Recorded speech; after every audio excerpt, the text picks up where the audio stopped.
जान सक्दाखेरि मकर सङ्क्रान्तिको धेरै धेरै हजुरहरूलाई शुभकामना रह्यो र हामी नदी नुहाउन भनेर बुढै नदी आइयो। बुढै नदीमा हामीहरूका लागि यिनै बाबा बुढै नदी नै डाङ्ग्रिया एकदम के हो के भइयो। परशुराम नआए जत्तिकै कहिले सकियो भने जाउँला। कुनै सकियो भने जाउँला के म त त्यहीँ हुर्केर आएको परशुराम कुण्डकै छेउछाउमै र मलाई त्यत्रो महत्त्वपूर्ण म हजारौँ खेप गएको र श्रद्धालुहरूसँग झम्का भेट पनि भइरहेछ।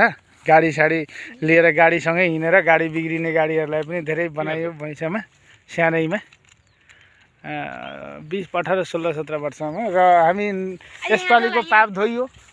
आउने साल राम्रो जाओस् होइन सबैको मेरोमा हाम्रो मात्रै होइन सबैको हामीहरूको भिडियो हेर्ने हुने सबैलाई र नहेर्नेहरूलाई पनि र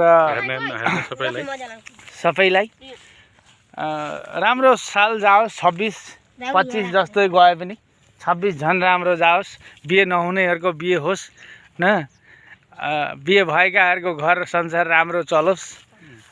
बाँकी कमाउने खाने त सबैले नि हो होइन। भोकै को न मरिरहेछ। माटोबारी नहुनेलाई पनि खाएकै छन्। त्यो खानापिनामाथि हामी कमाउने धमाउने माथि जान्दैनौँ। त्यो त जन्मिएपछि त्यो भुँडी पाल्न त मान्छेले जे नै गर्छ। चराचुरुङ्गीले पनि खाएकै छ, खोइ काम गरेका छैन, डुलेको मात्रै देखिन्छ। र हामीहरू धेरै केही भन्दिनौँ। सबैको दिन चाहिँ राम्रो जाओस्, रोग व्याध नलागोस्। ऋणधार भन्ने त मान्छेलाई लागि नै हाल्छ। मान्छेलाई त लाग्छ त, अरूलाई लाग्दैन, जनावरलाई लाग्दैन। र हजुरहरूको दिन 26 को साल राम्रो जाओस्। अरू केही भन्दिनँ म। अब हामीहरूको यतिको राम्रै नै गएको छ अहिलेसम्म, अझै राम्रो जाओस् सबैको। हामी अब त्यत्रो ठुलै सपना लिएर हिँडेका पनि छैनौँ, गरेका पनि छैनौँ। जे गर्दैछौँ यत्तिकै चलिरहोस्, गरिराख्न पाइयोस्। हात गोडा सही रहन्, यो मुख बोल्न पाइयोस्, 32 वटा दाँत देखाएर हाँस्न पाइयोस्, भुँडीभरि खान पाइयोस् 2 छाक। अरू धेरै रहर छैन। त्यति चाहिँ पुर्याएकै छन्, अब पुगि नै राखोस्।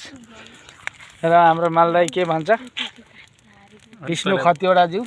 तँले भनिहाले सबै त कुरो ढङ्गले बोलिहालिस्। भइ त अब त्यही त हो भन्नुपर्ने। अथवा के चिन्छ र अब बढाएर त्यही पनि भन्न एक दुईवटा जस्तै भए पनि 2-4 फोटो जे बेसी नै च्यातेको छ।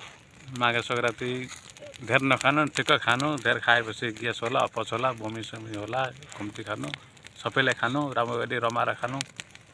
त्यही हो। नदीमा नुहाउनु, पाप धुनु, नदीमा नुहाउनु। सबैजना आएर घरमा नुहाए नदीमा नुहाएको जस्तो हुन्छ होइन। नदीमा आएर नुहाएको बेग्लै हो। घरमा त सधैँ नुहाएको त हो नि त होइन। वर्ष दिनमा एकदिन नदीमा आएर नुहाउनुपर्छ। र हाम्रो भन्नुपर्ने केही छैन। यति नै हो। ल धन्यवाद हजुर।